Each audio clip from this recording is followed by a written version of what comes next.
Alon sidalana ya alon sidalana ya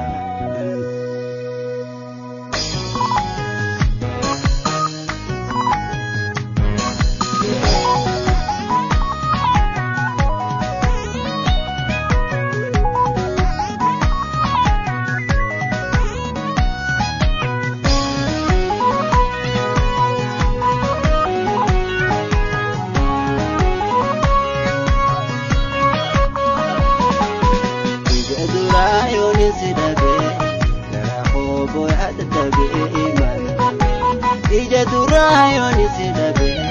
kala khobo ya tatabe iman Allah sabale talo hosahi bona khima kawal barra silak isbare dara mos gadenne sohi kot walin gatlo sintallansi jala dansi sora simbele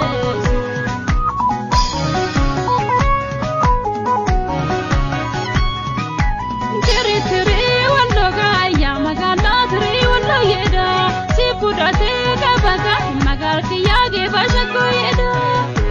abuna baderiga ya magalla fartanda balani dukum ni